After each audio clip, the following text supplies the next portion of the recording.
Vamos a ver.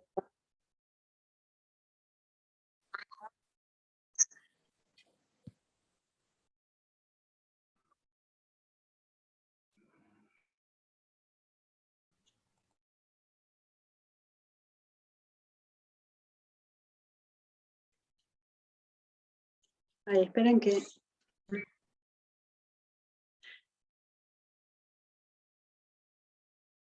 Ahora sí.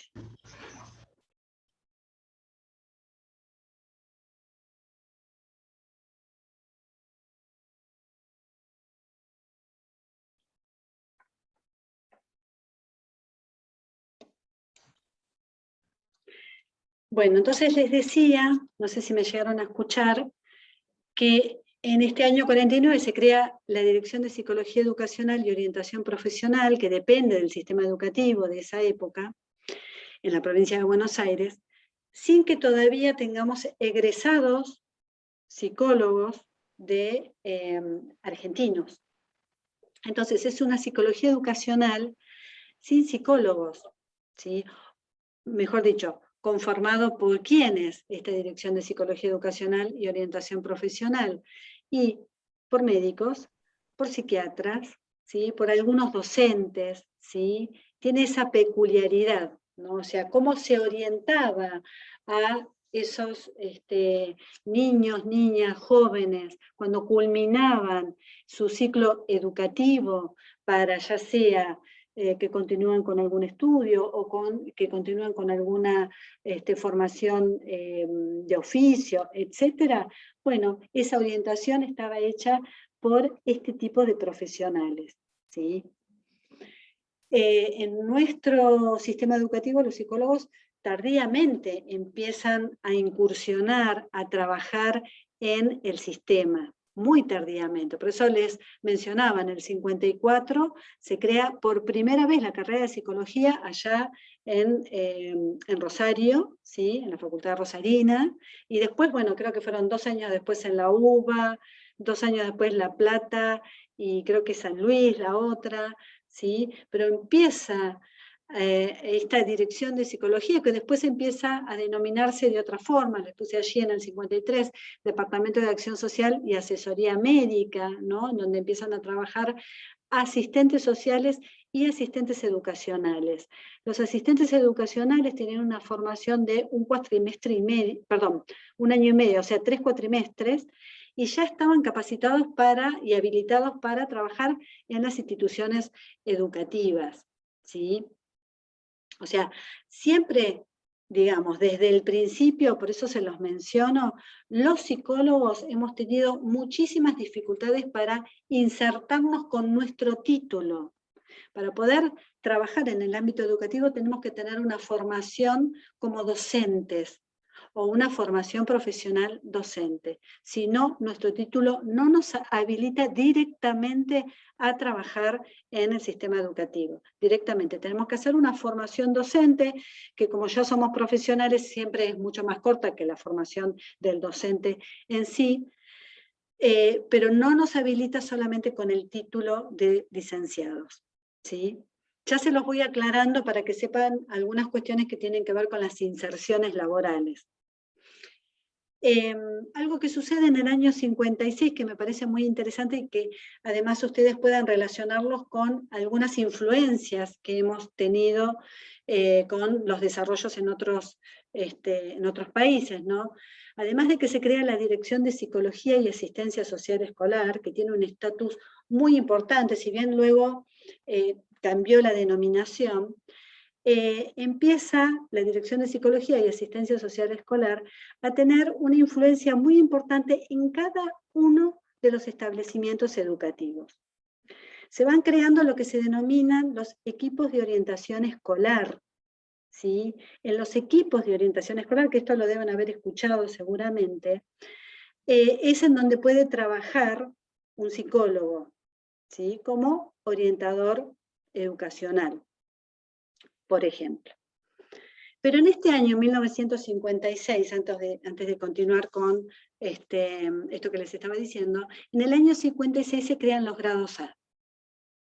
Los grados A eran esos grados en donde confluían todos aquellos chicos y chicas que tenían problemas de aprendizaje.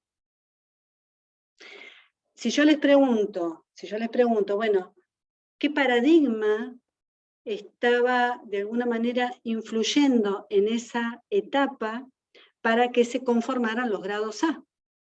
¿Qué paradigma de la psicología les parece a ustedes?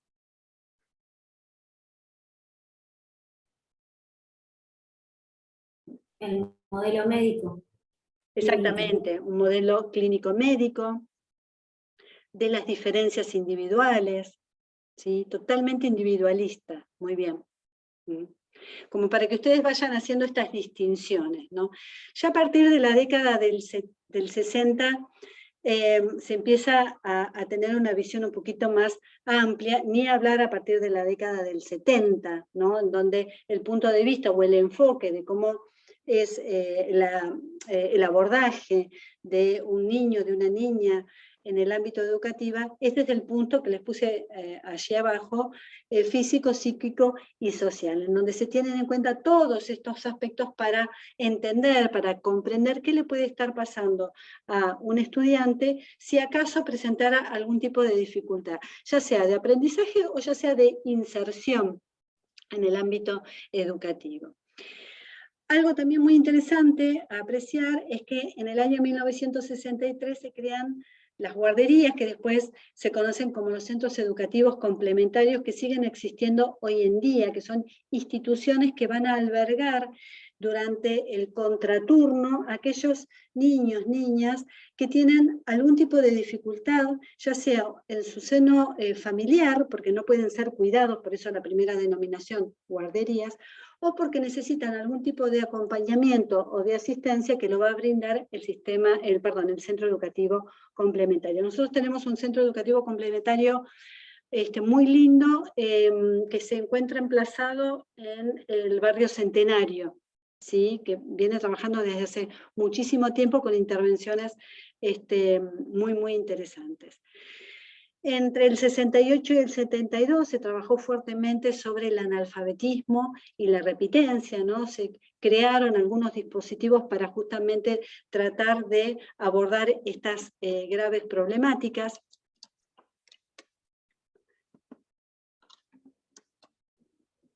En el año 73, yo les hice un recorte, un fragmento de una de las funciones y servicios de la Dirección de Psicología y Asistencia Social Escolar, también para que ustedes puedan dar cuenta qué corriente psicológica estaba impregnando los ideales de esa época, que dice proveer a los servicios educacionales del Ministerio los aportes de las disciplinas psicopedagógicas, fíjense, y sociales, con el objeto de facilitar el proceso educativo, contribuir al perfeccionamiento y propender a la renovación de técnicas y métodos de trabajo y promover la adaptación del educando a los ambientes escolar, social y familiar.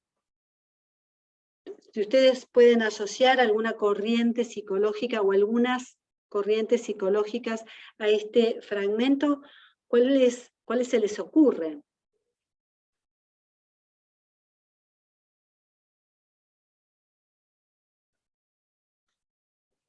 ¿Cuáles dirían? Cognitivo-conductual. Un cognitivo-conductual, ¿sí? Puede ser. ¿Algo más? Modelo sistémico, profe.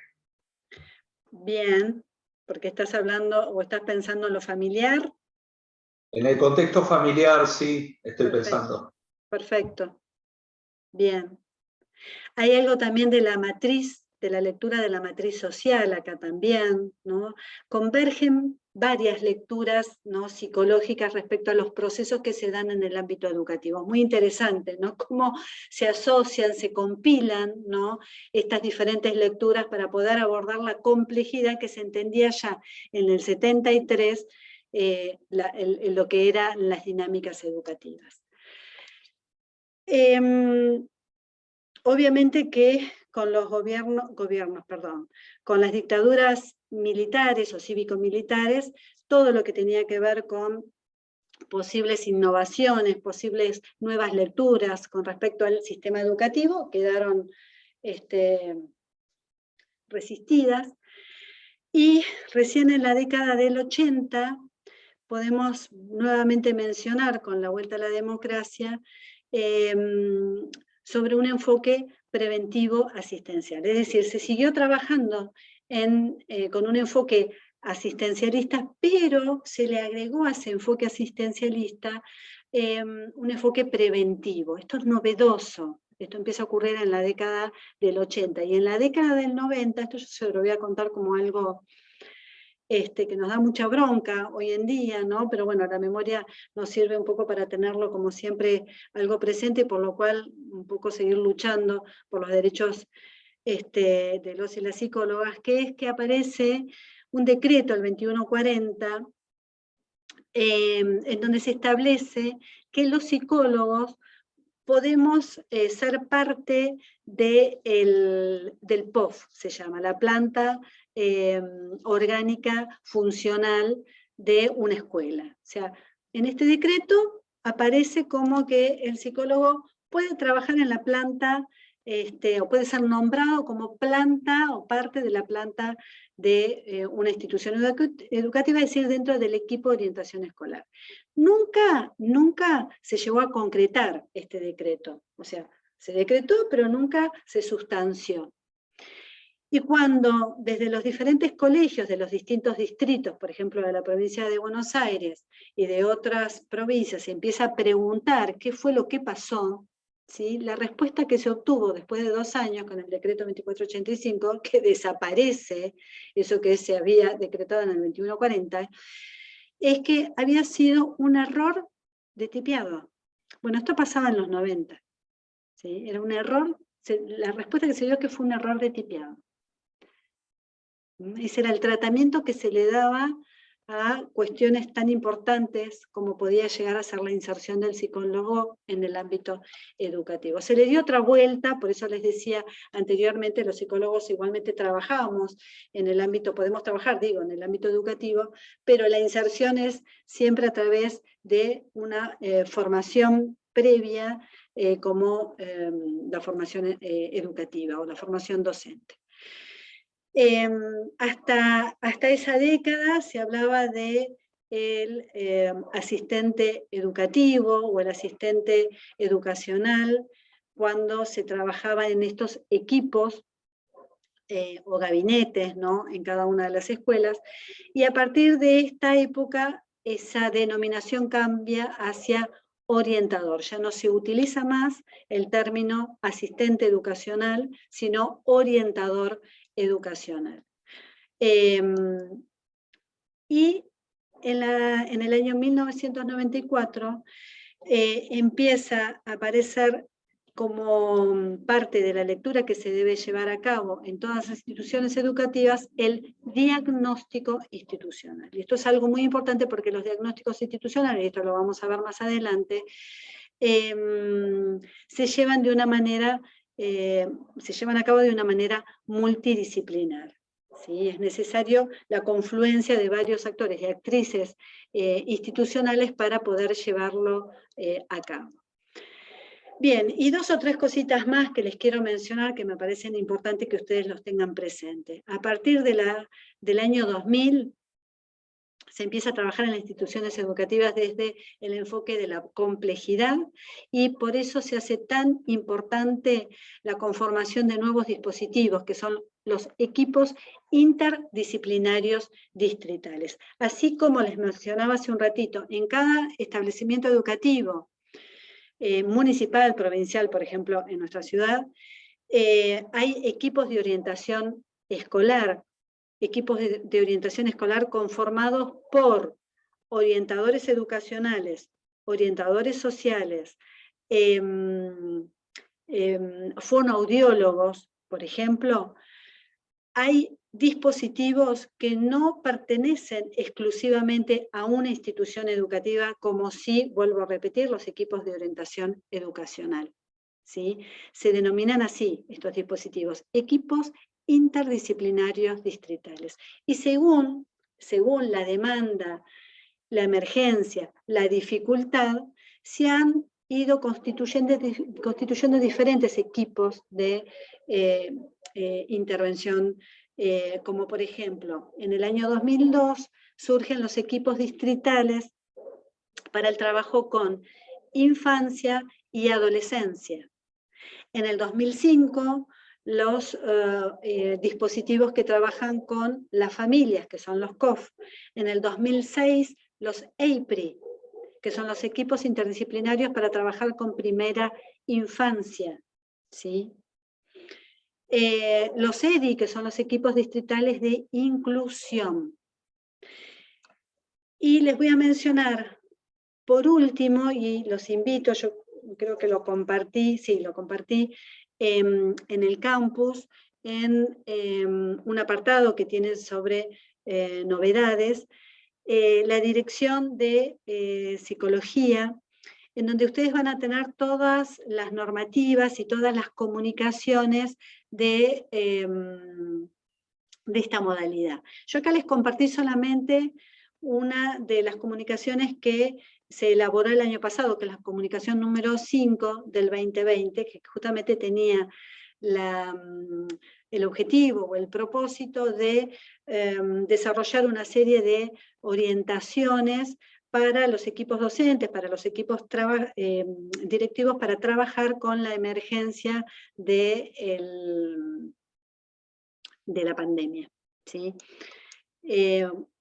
Donde ustedes van a encontrar algunas cuestiones referidas a abordajes específicos o especializados, la importancia sobre las reuniones de los equipos escolares básicos que se denominan REB, cómo planificar algunos espacios de comunicación virtual, cómo deberían ser las comunicaciones con las familias, y el trabajo intersectorial e interinstitucional.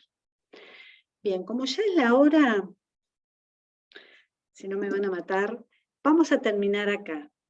Y este pedacito que nos quedó pendiente, lo vamos a retomar la próxima semana, ¿sí? Es un repaso de lo que vimos en el primer encuentro, pero que a la vez nos abre un poquito la puerta para poder pensar a la psicología educacional con este estatus de disciplina aplicada y cómo nosotros vamos entendiendo a esta disciplina en este plano de las intervenciones o de ese aspecto profesional que hace referencia a lo que se denomina la psicología escolar, ¿sí? La psicología escolar es la pata profesional de la psicología educacional. Cuando hablamos, como les decía anteriormente, de las últimas dos dimensiones, nos estamos refiriendo básicamente a la psicología escolar, a la psicología educacional que interviene y produce modificaciones en los espacios educativos. Bien, voy a dejar entonces de compartir pantalla. Si quieren, utilizamos algunos minutitos para alguna pregunta que me quieran hacer, si acaso quedó alguna duda. No, yo, Manuel de otra, no Manuel, sé si sí. te salta ahí. En relación a esta de la formación pedagógica para ingresar al ámbito educativo, yo conozco psicólogos yo soy de Villa Gesell, que no lo tienen hecho y trabajan en el ámbito educativo. No sé si están de manera provisoria, más. Ahí está, muy bien. Primero tenemos que distinguir, porque tenemos un sistema educativo fragmentado, tenemos que distinguir si está trabajando en un ámbito educativo privado o en un ámbito educativo público. Muchas veces el ámbito... Perdón, Manuel. Creo que es público y es de educación especial, no sé cómo se llama. Bueno, ahí ya es otra cosa. Pero puede ser en educación privada que no se exija esta formación, esta credencial de formación docente. Si en el sistema público se solicita, se exige, para ser parte de la planta funcional, es decir, para titularizar un cargo, sí se exige la formación docente. Puede ser, Manuel, como bien vos recién estabas diciendo, que si es suplente y se ha inscrito en algún listado que se llama el listado infinito, no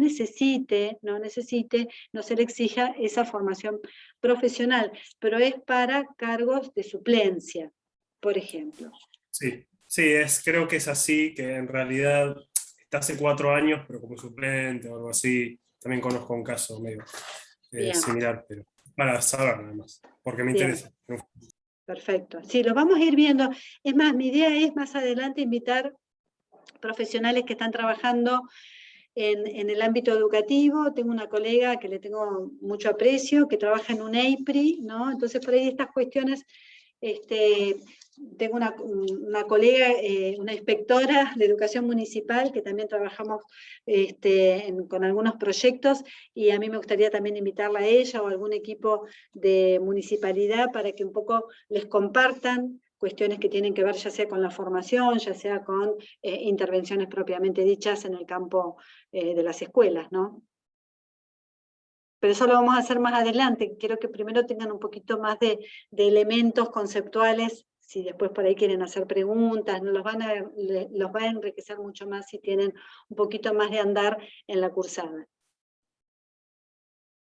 ¿Alguna otra pregunta o algo que quieran compartir?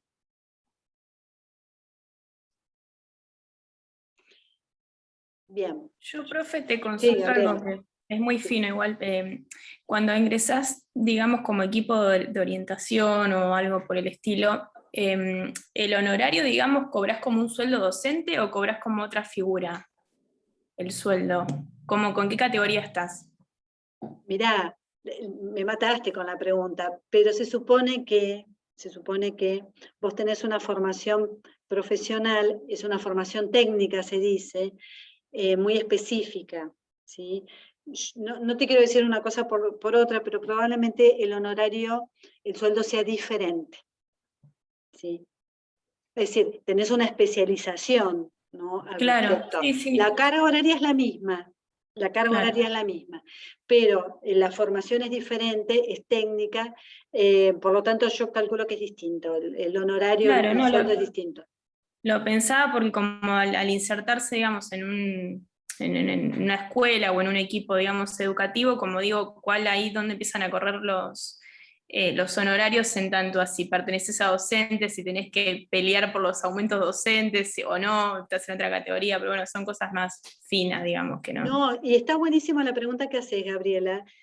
Nosotros vamos a ver una autora un poquito más adelante, el próximo encuentro no, en el otro, que es Ida Butelman, que es una psicoanalista y que hace una lectura impecable de las instituciones escolares, y una de las lecturas que hace respecto a las dinámicas institucionales tiene que ver con esto que estás trayendo, Gabriela, que es los aspectos materiales y los derechos de las personas que trabajan en una institución educativa, ¿sí? No solamente, a ver, como productores de educación, ¿no? Y como productores materiales, ¿no? Y cuáles son los derechos de aquellos que producen educación. Y es muy interesante la lectura que hace, ¿sí? Porque muchas veces se crean dificultades, si querés podemos mencionarlas en términos gremiales o sindicales, que hacen referencia a esto justamente, ¿no? A lo diferencial. Bien. ¿Alguna otra? Qué lindo lo que va surgiendo, me gusta. Yo tengo una pregunta, no está relacionada con el contenido de la materia, sino me quedó mientras estabas comentando en un momento que hablaban de como que se aplicaba un cognitivo y demás, o el psicoanálisis también, si en la educación se puede aplicar el análisis, el ABA, el análisis de la conducta aplicado, porque sé que se aplica con el TEA y especial, pero no escuché nada sobre poner escuelas Mire, normales, misas, ¿no? todo lo que se pueda aplicar, todo lo que se pueda aplicar en el ámbito educativo, que proviene de otro ámbito, ejemplo clínico, siempre tengan en cuenta que tiene que estar ajustado a las particularidades de ese ámbito educativo, ¿sí? Si de lo que vos estás hablando es de un desarrollo surgido en un determinado ámbito como el clínico, su aplicabilidad de alguna manera tiene que ser revisada, interpelada por las características que tiene ese ámbito educativo.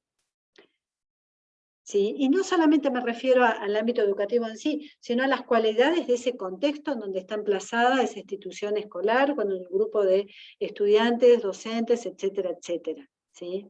Siempre la interpelación tiene que estar ahí presente. Bien, gracias. No, por favor, Francisco, no sé si te respondí, pero... Sí, sí. Igual todas estas cuestiones me encantan porque son cosas que vamos a ir profundizando más adelante.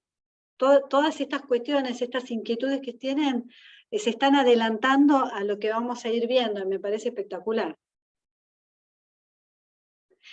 Bueno, y lo último, que igualmente en cada una de las comisiones de trabajos prácticos se los van a comentar. Nosotros la próxima clase, en la parte teórica, vamos a ver instituciones o la caracterización de las instituciones educativas, y vamos a comenzar por estas últimas diapositivas que no terminé de trabajarlas. Nosotros les vamos a dar una actividad que la van a ver bien en detalle en las comisiones de trabajo prácticas, pero se los voy a ir adelantando porque probablemente requiera de algún tipo de organización. Y es que en cada una de las comisiones se van a tener que agrupar y investigar respecto a esto, las características de las instituciones escolares. Ya sea porque un grupito va a ir a observar el ingreso y la salida de una escuela, ya sea porque otro grupito va a tener la oportunidad con consentimiento informado, previo y firmado, la oportunidad de tener alguna entrevista con algún directivo o directiva, en donde van a indagar sobre la institución, ¿no? Que les cuenten un poco la historia de esa institución escolar, y escuchar y tomar apuntes, no más.